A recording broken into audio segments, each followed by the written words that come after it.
So it's been a pretty busy year for Marvel. We started off with Captain America, brave new piece of shit. Then we got Daredevil mid again. And then we got Thunderbolts, which was actually pretty good.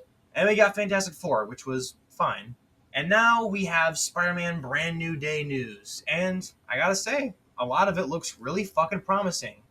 I mean, gosh, look at this shit, man. The behind the scenes reels, this all looks so damn good. Tom Holland looks so fucking happy. That suit, damn, man. That's fucking gorgeous.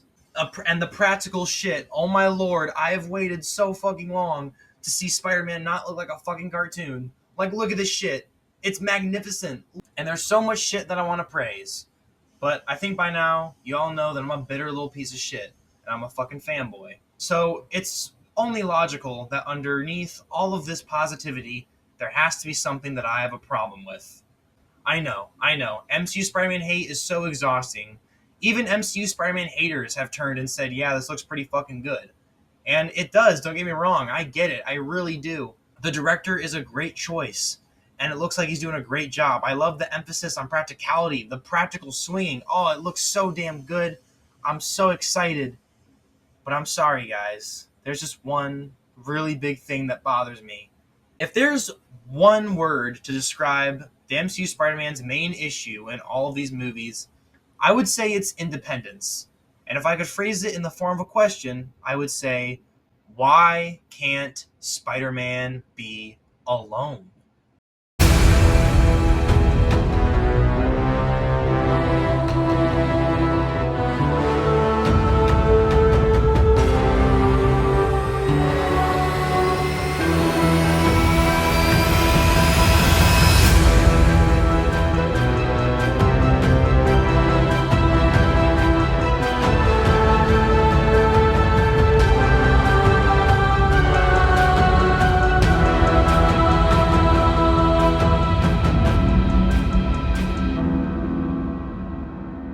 Let's rewind and go over the MCU Spider-Man's time in the MCU so you guys know what I'm talking about. Let's go back to Civil War, and damn, I forgot how perfect this shit was. Tom's performance is easily at its best here. While yes, he is a goofball, and yes, he's certainly a troll when he's fighting the other heroes and talking to Tony, and he can be a bit of a goofball, there's also something deeper behind everything he does, the way he carries himself, the way he talks. You can sense a deeper layer of almost maturity. Who else knows? Anybody? Nobody. And yeah, I would love to play football. But I couldn't then, so I shouldn't now. Sure, because you're different. Exactly. But I can't tell anybody that, so I'm not. When you can do the things that I can, but you don't. And then the bad things happen. They happen because of you. No, please.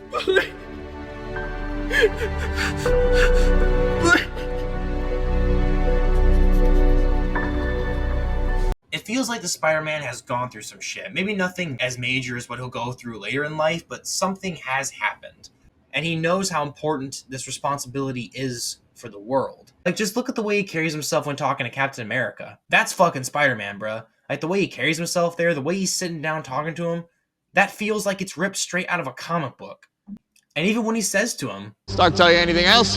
That you're wrong, you think you're right, it makes you dangerous. like I said, he's not just there for fun. Yes, he is there to impress Mr. Stark and because he was asked to go, but also he genuinely thinks it's the right thing to do. He seems more like a kid who grew up. And yes, he's most certainly an arrogant prick during the fight that he has, but like I said, there's something deeper behind it. You can almost feel a bit of somberness in the way he carries himself.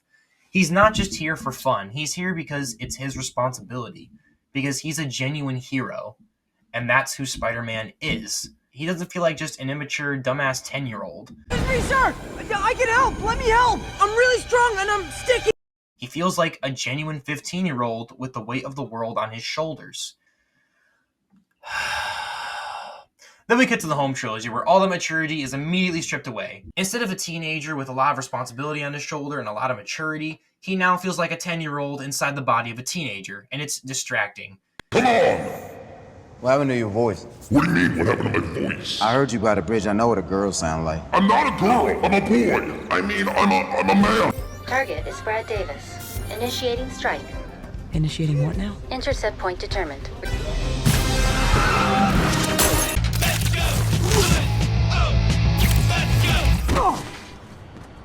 I'm good. You ain't never done this before, huh? Deactivate interrogation mode. Are you telling me that you didn't even think to plead your case with them first before you asked me to brainwash the entire world?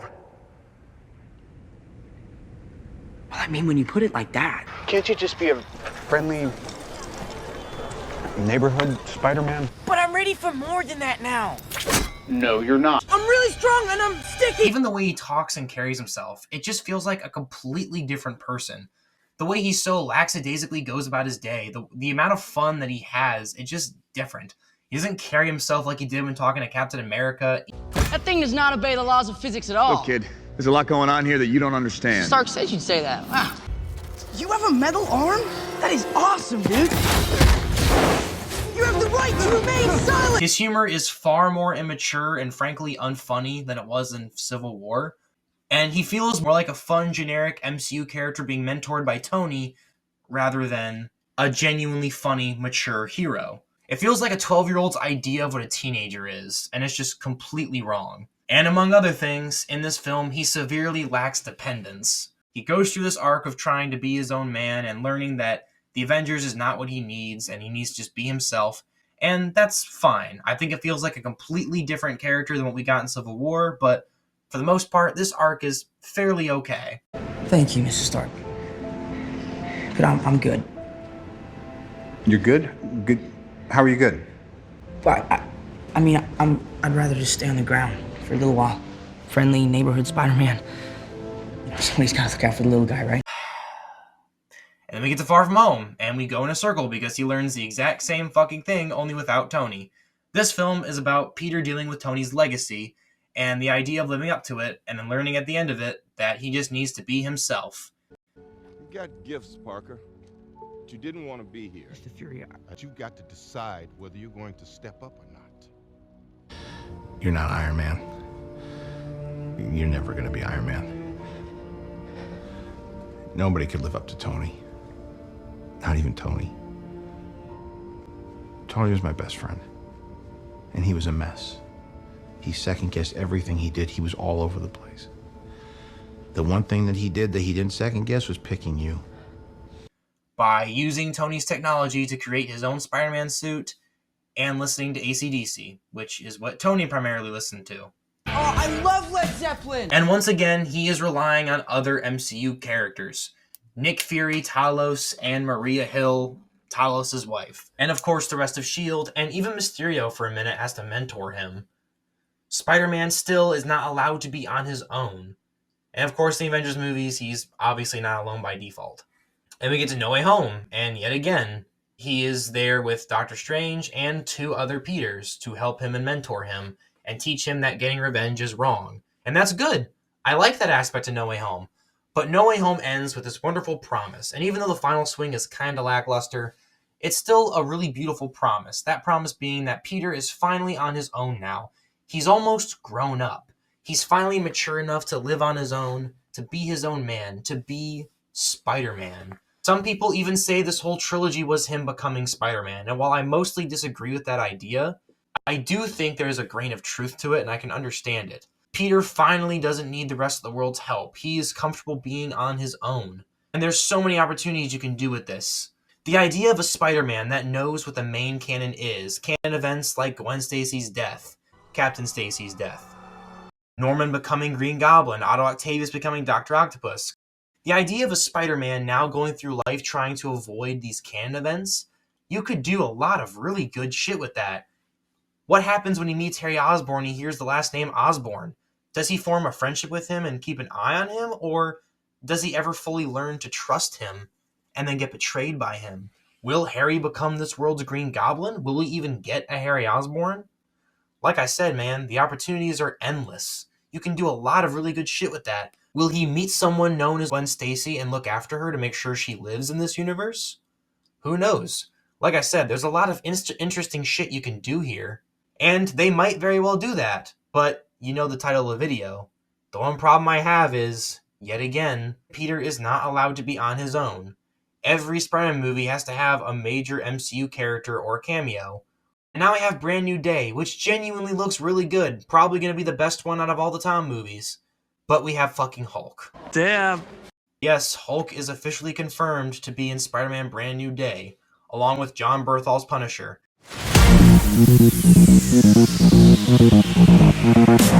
And you know what? When I heard about Punisher, I was willing to give it a bit of a pass because at least he's more of an antagonist. So, in theory, Peter would still be on his own. And while I prefer there to be no connection to other MCU characters for a minute, I can accept Punisher because he'll probably be more of an antagonist anyway. But the Hulk? Really? I wish we could have a Spider-Man movie without a main Avenger having to be a big part of it. Give me Spider-Man truly on his own. Do something unique and different with that. But yet again, he is not allowed to be on his own and has to be held up by other MCU characters. And personally, I find it really frustrating, man. Don't get me wrong, if they bring back Savage Hulk and do something really cool with it, I'll love it. I'm sure I'll be really cool with it.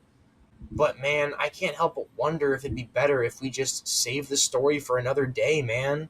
Why does a major MCU character have to be in every single Spider-Man movie? Iron Man and Iron Man 3 have little to no MCU character cameos outside of Nick Fury. He has 4 fucking movies now, and eventually he's apparently gonna have 6. So why can't he just operate on his own? Why does Spider-Man need the Avengers to constantly validate his stories in existence? Not every story needs to acknowledge the Avengers. I get it, Spider-Man's part of a bigger universe, but why can't you treat it more like Daredevil? I'm not saying do the maturity of Daredevil. Obviously, I'm not for R-rated Spider-Man. But the idea of a hero operating in a larger universe and playing a smaller role is really fascinating, and Daredevil did it very well.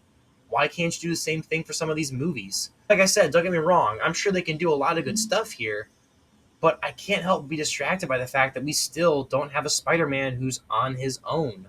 No matter how many times they tell us he is, he's really not. Because there will always be a Hulk in his story, an Iron Man in his story, a Captain America in his story, a Doctor Strange in his story. I'm not saying I want Spider-Man to never cross paths with the MCU again, but it feels like these movies are so fucking excited to have him in the MCU that they make every movie remind you as much as possible that he's in the MCU. All these movies have so many random MCU references. Flash, you're in for Peter. Oof, I don't know. I gotta check my calendar first. I got a hot date with Black Widow coming up. I'm sorry, but after a while, man, it gets tiring. I hate being negative about MCU Spider-Man. I really fucking do, man. And like I said, Brand New Day genuinely looks fantastic right now. It honestly looks fucking phenomenal. Probably going to be the best Spider-Man movie we've had in years. Does Hulk really need to be in this story? I guess we'll find out. Personally, I just want a small-scale Spider-Man story that doesn't involve every single major MCU character. I'm glad he's in the MCU, I really am, but why does he constantly have to acknowledge it? And that's one of the major issues with these movies. It's not only Peter's dependence, but it's the constant need to remind you that they're in the MCU, which makes them the cool kids. That's why every villain's motivation is about Tony Stark instead of Peter. I get it, guys. Having Spider-Man in the MCU is cool. But after a while, it's become so stale, man. I'm glad he's in the MCU. I really am. But why does he constantly have to acknowledge it? Give me something new, man. Let Spider-Man be on his own, deal with his own conflicts. Let him create his own villain, dare I say. What if Spider-Man meets someone like Otto Octavius, or Harry Osborn, or even Norman Osborn, and in an effort of trying to keep them from becoming the villains that he knows they become in other universes, he indirectly, accidentally creates them, making them his responsibility and making them hate him. Like I said, you can do something genuinely really fascinating here. If Spider-Man's going to be on his own, then let him truly be on his own, damn it. Maybe I'm just scared, man. And yeah, I might look back in this video and laugh at it. Spider-Man Brand New Day might end up being the best fucking Spider-Man movie, who knows? But I'm sorry, man. I just can't help but be worried and a little distracted and sad. Especially because Tom Holland's been playing this role for 10 fucking years, man. Longer than any other live-action actor. He, out of everyone else, deserves the least amount of validation. He deserves his own time to shine. He can hold a damn movie on his own. Do we need another Spider-Man movie with other Avengers in it? Is Tom really not enough to hold these movies on his own? In my opinion, that's a ridiculous thing to think. Spider-Man in general can hold his own movies. He's the most popular Marvel character easily. I genuinely hope this works. Maybe Hulk is playing a much more minor role than we're being made aware of. I genuinely hope we go back to a more mature Spider-Man like we got when we first met him. I hope this Spider-Man has a bit of somberness beneath his humor. I hope that he's genuinely funny again. Hey guys, you ever seen that really old movie? Empire Strikes Back? You know that part? Where they're on the snow planet? With the walking thingies! Hashtag make Spider-Man funny again, damn it. And ultimately, I hope this Spider-Man finally has grown up.